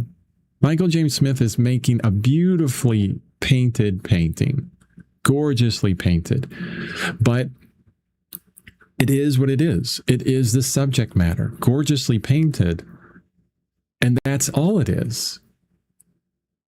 I would love to get his input on that. And I would love for him to change my mind. But when I'm looking at this, I'm like, yeah, it's a bunch of boats beautifully painted. Is there more into it? I don't think so. I think that it's just a beautiful painting and we can enjoy it for that. Now, for myself, and of course, all this is subjective, right? All this is subjective. I want to not be beholden to this image, this specificity. And oh, look, my hand looks fairly similar to this hand and this face. And like, I don't want to be sitting here thinking about the lines on this underwear and the texture on that underwear, the lines and texture on the bra. That's not why I'm painting this. I'm painting this for the feeling and the narrative within it. And I want to push that narrative a bit further. Okay. Now, if I wanted this to look exactly like that, I'd be working on it for a month. Yes, most likely forever, for a very long time. And I can get it to a point where it looks exactly like the photo, but that's not my purpose. My purpose here is to direct the eye and to think about simplicity and to think about paint first in a lot of ways. And it's the difference between me and Michael James Smith and a whole bunch of artists, right? Having our own sensibilities within that. And is one right and is one wrong? Heck no. They're both right. They're both fantastic. Any way that you want to paint, any way you want to slap on paint or put it on with the tiniest one hair brush and get so specific on it that it takes you months to do any painting is fantastic. There's no right or wrong way.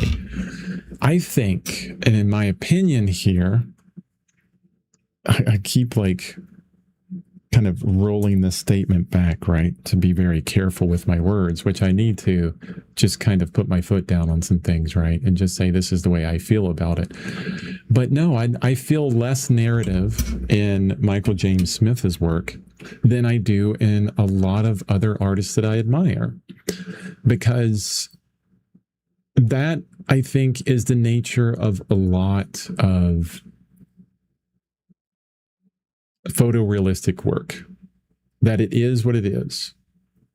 And I say a lot of it, not all of it, because I've seen photorealistic work that has a beautiful narrative into it, that has a feeling to it, that goes beyond just the copying of the photograph, that has a statement within it.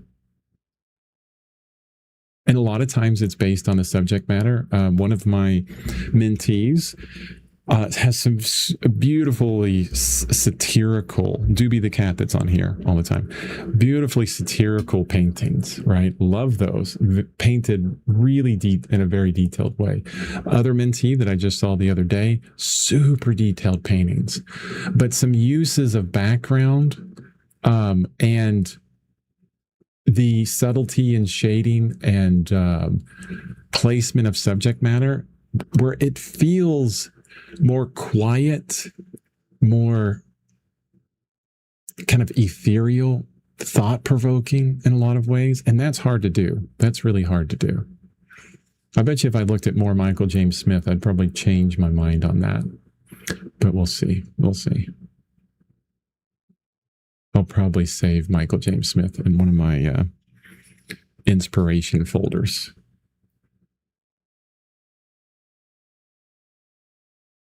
You know, it's the difference between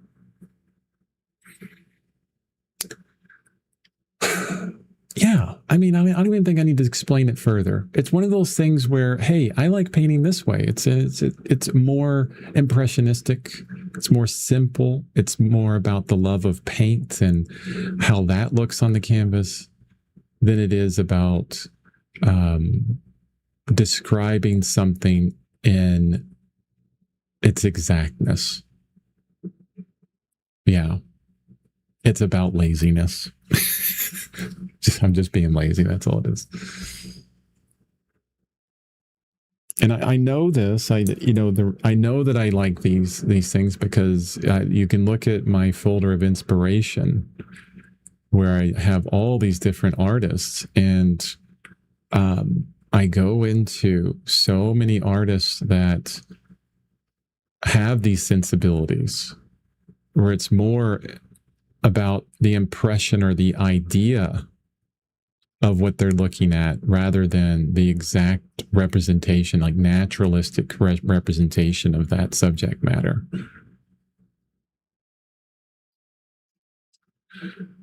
I'm lightening.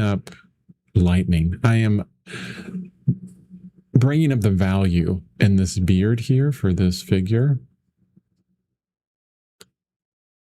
because I want the darkness there. I definitely want that to be a point of interest where these blacks kind of point to that.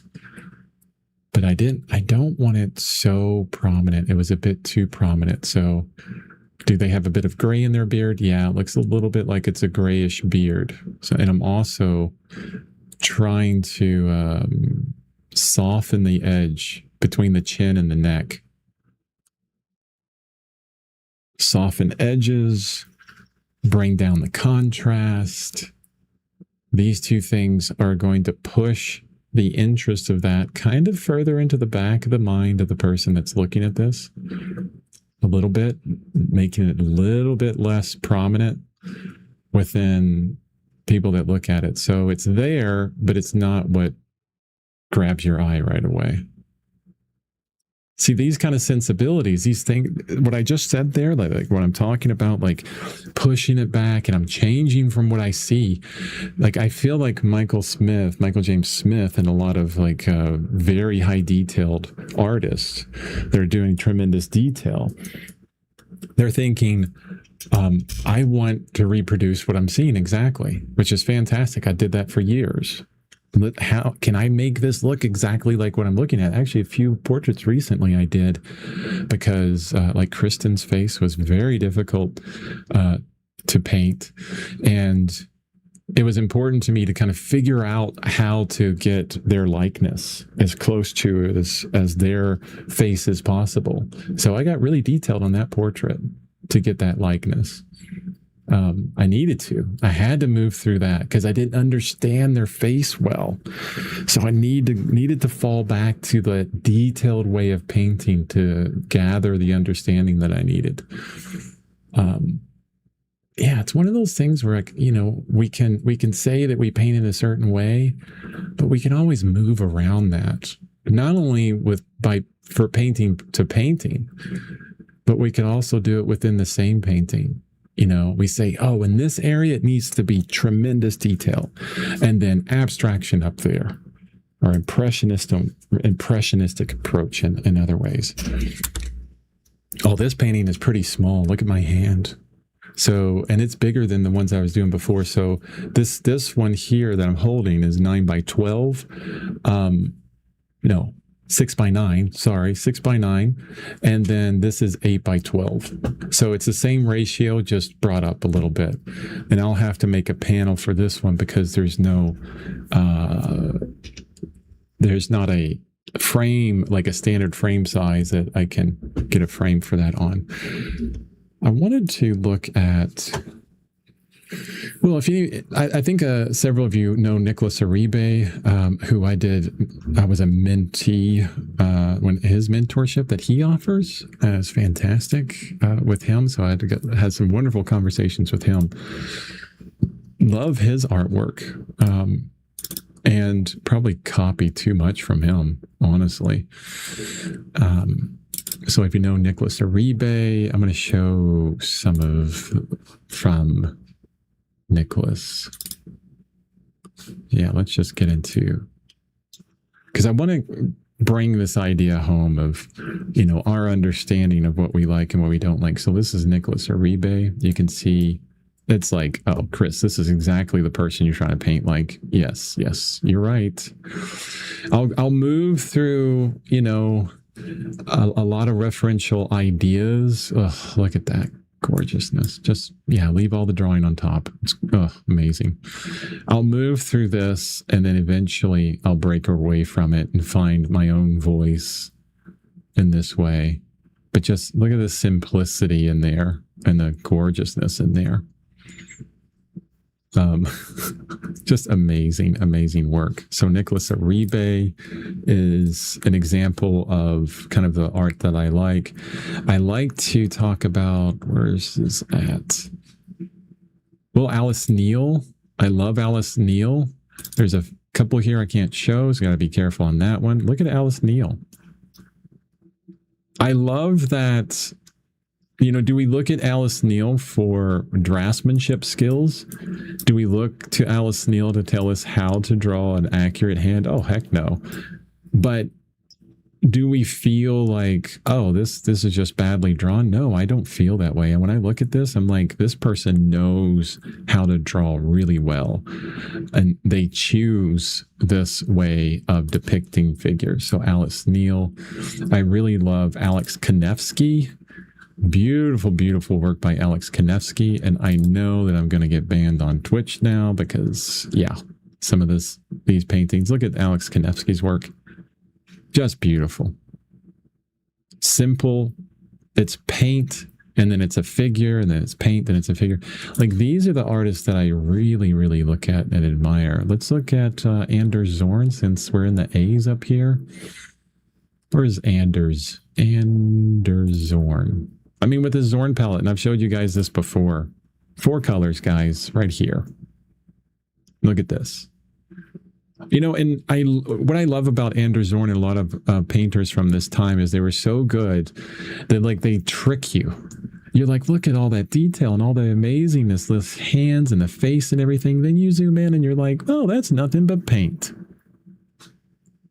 And with the form, not against the form, but with the form, like just brushstroke, brushstroke, brushstroke, brushstroke. Just a lot of the canvas showing through, just beautiful. Anders Zorn, another Anders Zorn. Look at that. Look at that pimp. Self-portrait, Anders Zorn. Beautiful. Look at this. That had to be, like that's not a green you can get with a Zorn palette. So he added some green in to get that. But that red jacket is just amazing.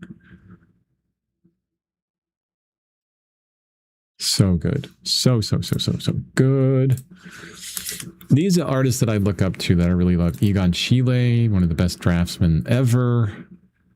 Is it like our idea of draftsmanship of like the great Russian draftsmen? No. I mean, it's these things, but still like a person that came to, like he was the student of Gustav Klimt and began blurring that line between painting and drawing. Before, drawing wasn't as important. Then Egon Schiele came along and it's like, yeah, drawing is super important. And it is painting. Painting is drawing. Drawing is painting.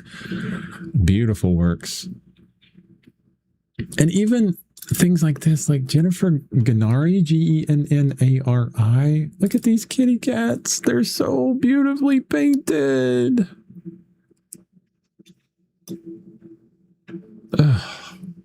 When I want to do animals like cats, I think of Jennifer Gennari and the simplicity within the brushwork and the gorgeousness of it. Just like simply describing fur, not painting every single hair and having to do that, but going, no, 3 or 4 brushstrokes is all you need.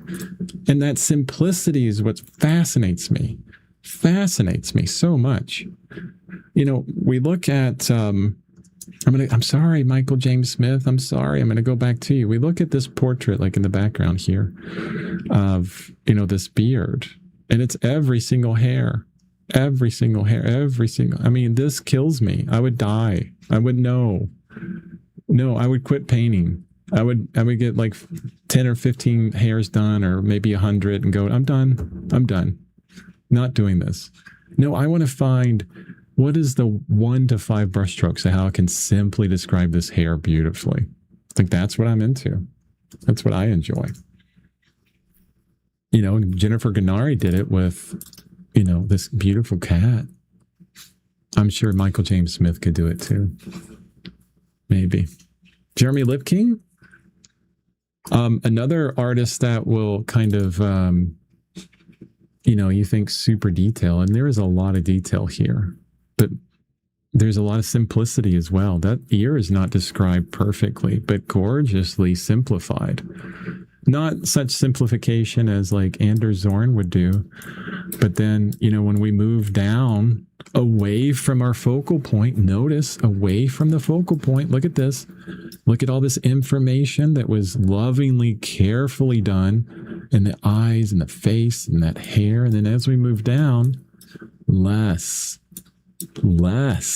That's nothing but the, like just a little bit of paint on top of the canvas.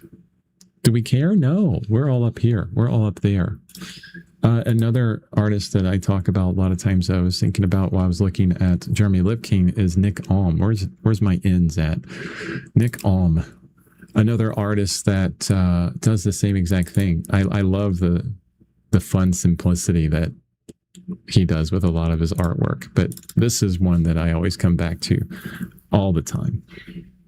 Like the opacity usage with the light hitting the hair and the head, and then straight to these bluish colors of reflected light. And then the rest of the painting is so brave. Look at that pillow. It's just, you know, know this is a solvent and a paint, on the canvas, and there's no need to do more than that. Expressive, thin paint with the canvas mostly showing through. Beautiful, beautiful. That's what I love. I love that simplicity. I'm trying to think of, do I have any artists on here that gets really detailed? I don't think so. Maybe Vermeer. They're so small. Maybe not. It wasn't a time for super detail, right?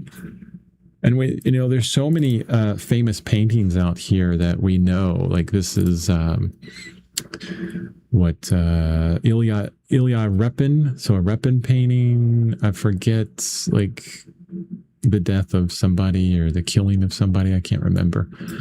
But look at all that information. And I know if I had a better quality of this painting or a picture of it, we could zoom into that and see every separated brushstroke probably. Just gorgeous. Maybe not. I mean, look at all that down here. But it does just turn into paint. Look at all this gorgeousness. You zoom in and you're like, that's abstract work. Like if I was right here and I was like, oh guys, I love this abstract artist, you'd be like, yeah, that's kind of weird, Chris. No, it's a beautiful rug painted in perspective. Persian rug with all that detail. Such a beautiful narrative. Everything about this painting is just masterful beyond belief. Oh, Chris laughed. Hopefully it was something where I'm not pissing anybody off. Yeah.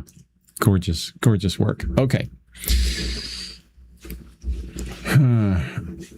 What do we think about this painting? I'm going to go to 4K so I can see it better.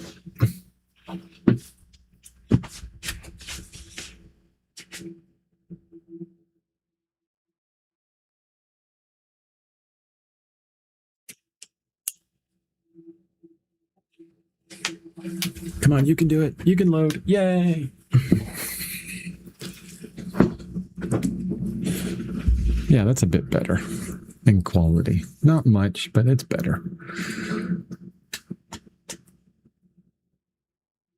I like a lot of this painting. I like a lot of the moments within this painting, but there are a lot of moments which honestly could be done better. I kind of feel like that's going to be the same of every painting I do. I like the narrative of it. I like that I pushed myself in a lot of ways to simplify and just to let things go. I'm really pushing myself to let a lot of that detail go and do it simply. And for things that feel undone, to really look at how it is, that feeling of undone, and also kind of back it up with, does it take away from the painting? And if it doesn't, then keep it. I see one thing that I really want to change as I'm looking at it. The shape of this arm here. I'm looking at these, here's the edge of the arm and then the shadow shape. And then this line on this contour is not really following it well. I want to change that a little bit. And I'm just going to bring in some of the background over that edge. That's going to be maybe too dark. It's a bit sharp too. It doesn't need to be that sharp. Let's dry this brush out.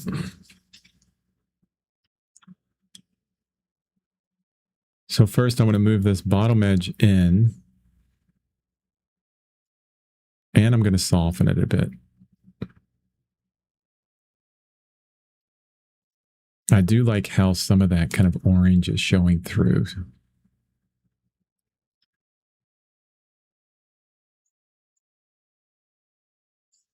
Just a very dry brush dragged over it. Needs to come in a bit more. What I'm doing is lining up these angles So they have that shadow angle, the edge of this side, and then I want this angle to be very similar as well.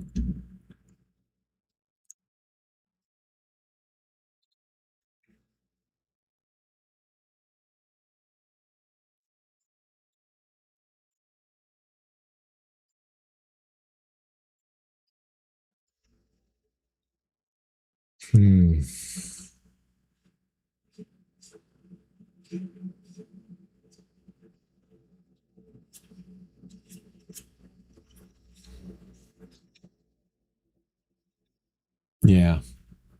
Yeah, that helped. Did you draw these hands or just went to painting? I'll check the start. I did not draw them in graphite. I drew them in paint. Because hands are difficult to put in the painting. Yes.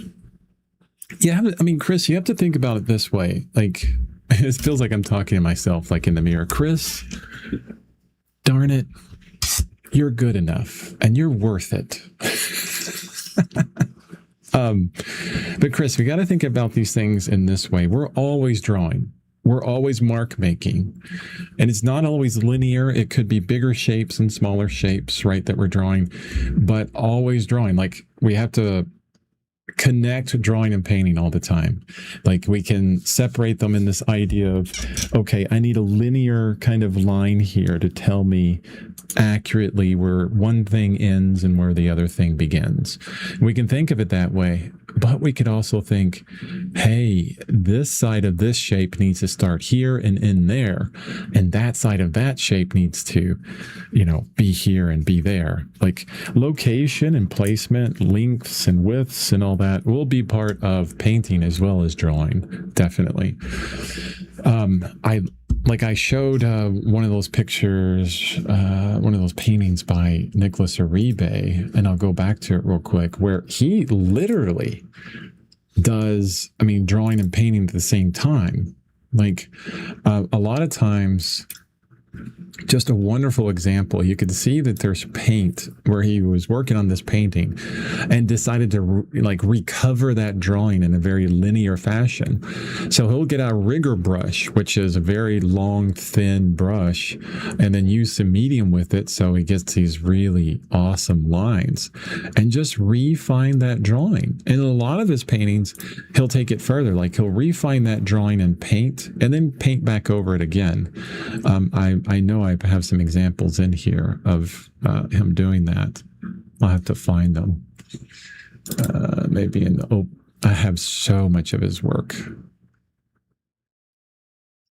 And he's here we go. This, I think, is a good example. Yeah. So, painting, like establishing a lot of color down on the painting there. You can see all this color that was put down, and then drawing over top of it to recover that drawing. And then, bam, drawing over it again. Look at this eye, guys. Look at that eye. Oh, I hate you, Nicholas. I feel that. I feel the lid and how it ends and the eyeball, and then that comes out and in. Ugh. So gorgeous. But here we go from there to there. And the words, it's so good. My brain is just addled. But if we do something like this, you can see, nope, went to the wrong one. You can see that we have like this kind of linear drawing where he's establishing like shapes, like the top of this eyelid, that shadow on the eyelid.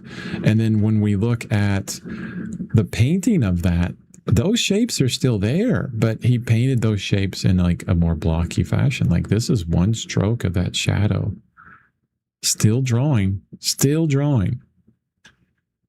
always drawing. Yeah. And if you want an idea of like crazy hands, look at this. This painting is called Do the Do. Look at those eyes. Gorgeous. And spaghetti hands, he called this. And every now and then it's just like, I'm lost in hands, and then a fingernail will pop out and you go, okay. Oh, okay, I know where I'm at. Oh, I'm lost again. Oh, there's a thumb. Okay. And it's like this. I love how you're moving through paint and then to fingers and then back to paint again. Yeah. Hands and faces are difficult. You have to treat each one as if it's a portrait. Portrait of a hand, portrait of a face, exactly the same. Just as much rigor and focus and understanding and detail in all of them. Okay. I'm going to call this painting finished. And then tomorrow, I'm going to be on to my next one, which I haven't taken photos for my next painting that I want to do. So I'm probably going to start an interim painting, something a little bit small. I was deeply influenced by another person online, the guy that was just in here, maybe he's still in here, when he was doing those little small heads, those Renaissance heads. And I might do a few small paintings and try and get some, like, a painting a day done. I'll see. Tomorrow you guys will know what I'm deciding, or what I have decided on that. So it'll probably be a good month before this painting is up for sale on my website. I let them dry for at least 3 weeks, and then I put varnish on them and let that dry for a while. And then after that, I take a photo and then do all the stuff. It's like my website, it's right down. Where is it at? Bam, chrisbevan.com. If you want to buy my work, that's how I'm making most of my money right now. So if you want to support me, you can buy my work. If you don't want to support me in any kind of monetary way whatsoever, show up, have fun, ask questions, like, subscribe, sign up for my newsletter. Such is a cheap, free way of supporting me, and you'll get a newsletter once a month of my latest art and what I'm doing, right? It's always fantastic, even something as simple as that. And I also do mentorships, $50 a month, blah, blah, blah, marketing. Have a wonderful rest of your day, guys. Thank you so much for sticking around with this painting, because this is like day 13 on this painting. Oh my God, it's taking way too long. I wish it didn't take too long, but you know what? Every painting needs a certain amount of time. Let's see. Yeah, this is day 14 on this painting. So 14 days, 2 weeks. And boy, it's about killed me taking this long on a painting. I'm definitely going back to a smaller size, maybe something even smaller, to just get back into that production life cycle. Yeah. All right. Have a wonderful rest of your day. Thank you so much. See you tomorrow. Bye-bye.